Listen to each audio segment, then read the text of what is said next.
Welcome to red TV. నేను ఈ రోజు మనతో పాటు సీనియర్ జర్నలిస్ట్ దాము బాలాజీ గారు. సార్ నమస్కారం. సార్ నమస్తే సార్, అమెరికాలో మనం ఎక్కువగా చూస్తున్నాం, తెలుగు వాళ్ళ మీద కాల్పులు జరుగుతున్నట్టు మనకు తెలిసింది. నిన్న కూడా తెలంగాణకు చెందిన ఒక అబ్బాయిని కాల్చి చంపినట్టుగా తెలిసింది. సార్ ఎక్కువగా ఇవన్నీ జరుగుతున్నాయి. ట్రంప్కి ఏమైనా సంబంధం ఉందా సార్ ఈ వీటి మీద కాల్పుల సంబంధంలో?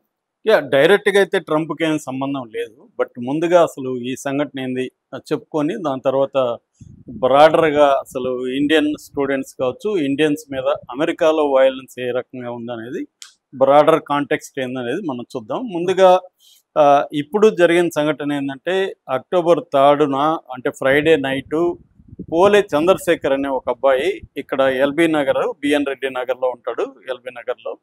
సో ఈ అబ్బాయి 23వ సంవత్సరం అంటే 2023లో అమెరికాకి వెళ్ళాడు. ఇక్కడ ఆల్రెడీ డెంటల్ సైన్స్ చేశాడు, డెంటల్ మెడికల్ చేసి అక్కడికి వెళ్ళాడు. అక్కడ కంప్యూటర్స్లో ఎంఎస్ చేయాలని వెళ్ళాడు అనేది కొంతమంది అంటున్నారు, ఇంకా క్లియర్గా తెలియదు. లేదా డెంటల్ సర్జరీ కోర్స్ చేయడానికి వెళ్ళాడు అంటున్నారు. ఏదేమైనా 6 నెలలకు ముందు ఆ కోర్స్ కంప్లీట్ అయిపోయింది. ఇప్పుడు ఫుల్ టైం జాబ్ కోసం ట్రై చేస్తున్నాడు. మామూలుగా అయితే మన ఇక్కడ నుంచి వెళ్ళే చాలామంది స్టూడెంట్లు అందరూ రిచ్ వాళ్ళే వెళ్ళరు. కొంతమంది ఎక్కువగా middle class, lower middle class కూడా అప్పులు చేసి బ్యాంక్ లోన్ తీసుకొని వెళ్తారు. వెళ్ళిన తర్వాత అక్కడ ఎవరినో ఒకరిని పట్టుకొని అక్కడ పెట్రోల్ బంక్లో కావచ్చు, కన్వీనియన్స్ స్టోర్లో కావచ్చు, డిపార్ట్మెంటల్ స్టోర్లలో ఇలాగా పనిచేస్తుంటారు పార్ట్ టైం.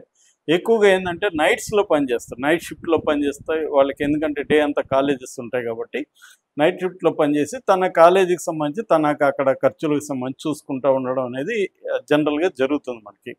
సో ఇప్పుడేమైందంటే ట్రంప్ వచ్చిన తర్వాత ఇలా పనిచేసే వాళ్ళని బలవంతంగా కేసులు పెట్టి అరెస్టులు చేసి వాళ్ళని పంపించేస్తున్నారు. సో అందువల్ల చాలామందికి ఇబ్బంది అయింది. అయితే ఇప్పుడు ఈ అబ్బాయి స్టూడెంట్ కాదు కాబట్టి జాబ్ వచ్చే వరకు పార్ట్ టైం చేద్దామని చేస్తున్నాడు. మామూలుగా అయితే ఈ అబ్బాయికి ప్రాబ్లం లేదు, చదువుకోవడానికి వెళ్ళాడు, కానీ చదువు అయిపోయింది కాబట్టి పార్ట్ టైం జాబ్ చేస్తున్నాడు. వాళ్ళు అక్కడ గ్యాస్ స్టేషన్ అంటారు, మనం పెట్రోల్ బంక్ అంటారు. మనం పెట్రోల్ అంటే వాళ్ళు గ్యాస్ అంటారు. సో అలాగా ఈ అబ్బాయి పనిచేస్తుంటే ఇది వచ్చి డల్లాస్, డెంటన్ అనే ప్లేస్లో, డల్లాస్లో, టెక్సాస్ రాష్ట్రం అనమాట. టెక్సాస్ రాష్ట్రంలో ఈ అబ్బాయి ఎప్పట్లాగే ఫ్రైడే నైటు పెట్రోల్ బంక్లో అక్కడ గ్యాస్ స్టేషన్లో పనిచేస్తున్నప్పుడు సడన్గా ఒకరా ఇద్దరు అనేది ఇంకా తెలియదు. అయితే ఒక బ్లాక్ ఉన్నట్టుగా తెలుస్తుంది. అంటే ఆఫ్రికన్ అమెరికన్ అంటారు వాళ్ళని. మనం ఒకప్పుడు నీగ్రోలు అని పిలిచేవాళ్ళు వాళ్ళని, బ్లాక్స్ బేసిక్గా వాళ్ళని. ఆఫ్రికన్ అమెరికన్ అనేది కరెక్ట్ వర్డ్. సో ఈ ఆఫ్రికన్ అమెరికన్ అతను వచ్చి రాబరీ కోసం ఇతన్ని ఫైర్ చేశాడు, షూట్ చేసి చంపేశాడు అనేది ఇప్పుడు వార్త వస్తుంది.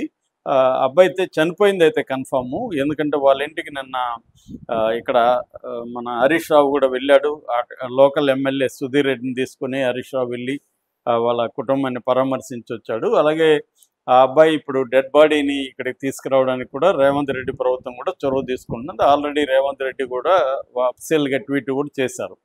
సో ఇప్పుడు ఈ అబ్బాయిని ఎందుకు చంపారు, మోటివ్ ఏంటి అనేది ఇంకా క్లియర్గా లేదు. అక్కడ డల్లాస్ అక్కడ పోలీసులు వాళ్ళు చెప్పేది ఏంటంటే ఈ మొత్తం సీసీటీవీలు అవన్నీ పరిశీలిస్తున్నాం, ఒక అనుమానితుడిని మాత్రం అరెస్ట్ చేశామని చెప్తున్నారు. ఇంకా అతనే చేశాడా లేదా అనేది కన్ఫర్మ్ చేయట్లేదు. మేబీ ప్రైమరీ ఇన్వెస్టిగేషన్లో ఉన్నట్టుగా ఉంది, అందుకని డీటెయిల్స్ ఇంకా రాలేదు.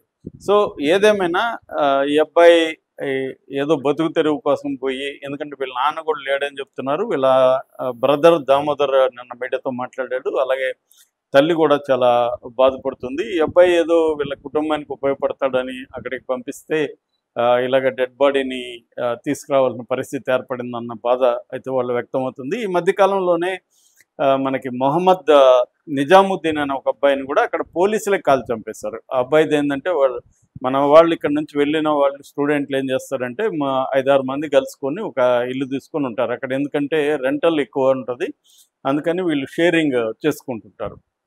అలాగా ఉన్న దాంట్లో వాళ్ళిద్దరి మధ్య అక్కడ స్టూడెంట్ మామూలుగా ఇప్పుడు మనం 5-6 మంది రూమ్మేట్స్ ఉన్నప్పుడు ఏదో ఒక ఇష్యూలో గొడవలు అనేవి సహజం.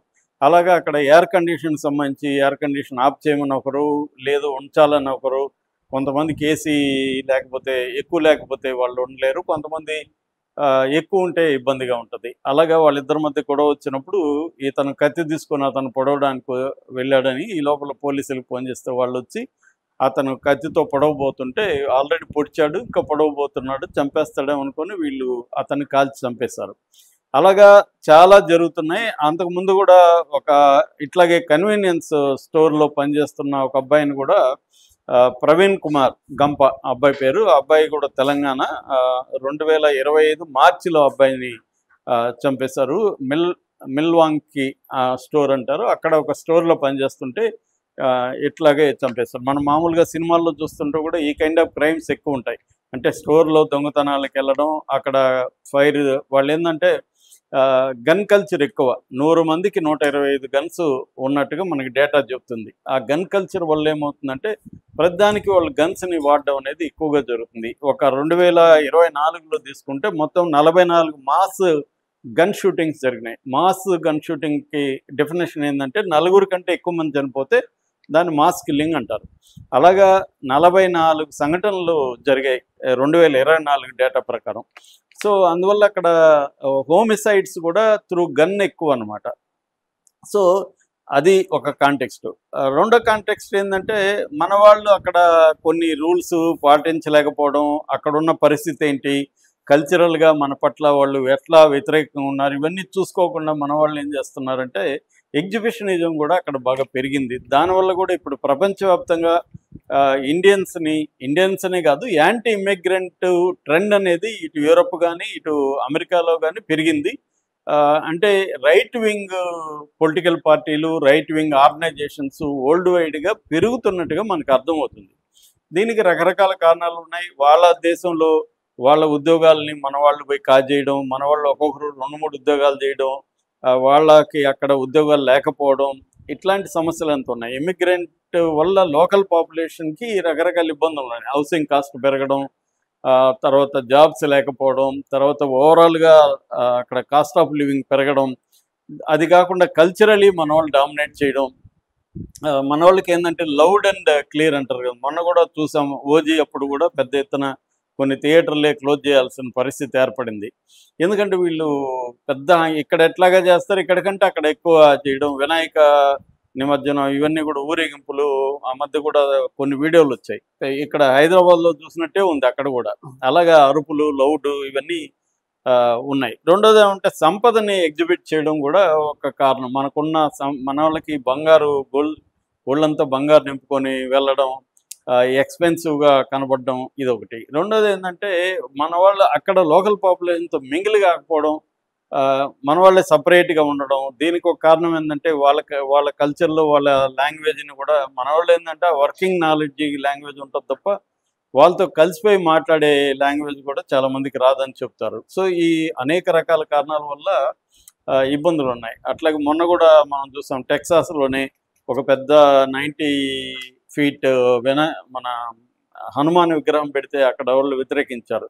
అంటే అమెరికాలోనే అతి పెద్ద విగ్రహం. మన వాళ్ళకి అంటే బిగ్ అనేది కూడా ఒక అలవాటు, ఏదైనా పెద్దగా చేయాలి. మనకి ఎక్కడ కూడా వినాయక విగ్రహాలు, ఈ మధ్య నిన్న మొన్న కూడా దుర్గమ్మ విగ్రహాలు, నాకైతే హార్ట్ ప్రాబ్లం వచ్చినట్టుగా అయిపోయింది ఆ సౌండ్స్ మొన్న వాకింగ్కి వెళ్తే. అంత లౌడ్, బిగ్, ఇవన్నీ కూడా ప్రాబ్లమ్స్ అవుతున్నాయి. సో ఓవరాల్గా ఏంటంటే ఏషియన్స్ మీద కొంత హేట్రెడ్ పెరగడం, ఇమ్మిగ్రెంట్స్ మీద పెరగడం అయితే కనిపిస్తుంది. కానీ డేటా చూస్తే ఇప్పటికి కూడా హత్యల విషయంలో ఇమ్మిగ్రెంట్స్ 8% ఉన్నారనేది నేను చదివాను.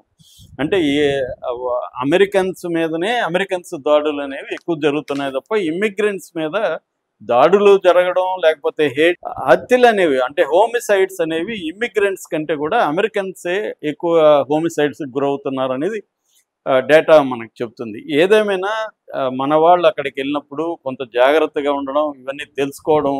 ఎక్కువగా మన వాళ్ళు చెప్పేది ఏంటంటే అక్కడ ఉన్న ఎక్స్పీరియన్స్డ్ వాళ్ళు నైట్ మీరు షిఫ్ట్లకు వెళ్ళకండి. కొన్ని ఏరియాలో నైట్ షిఫ్ట్లకు వెళ్ళడం ఇబ్బంది. ఎందుకంటే ఇప్పుడు అక్కడ మన పట్ల ఆల్రెడీ ఒక గ్రెడ్జ్ ఉంటుంది.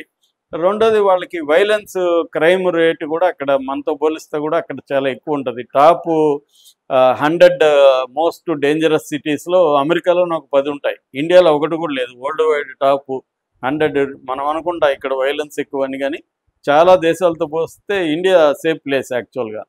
So violence, crime rate, most dangerous ఇది కూడా అక్కడ ఎక్కువ ఉంటుంది. రెండోది ఇమ్మిగ్రెంట్స్లో కూడా కొంత Mexican immigrants, Latin American immigrants, వీళ్ళ అక్కడ క్రిమినల్ బ్యాక్గ్రౌండ్ కూడా ఎక్కువ ఉంటుంది అనమాట.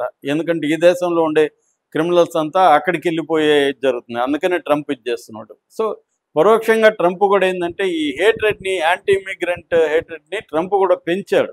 ఎందుకంటే అతనికి పొలిటికల్ అవసరం అది.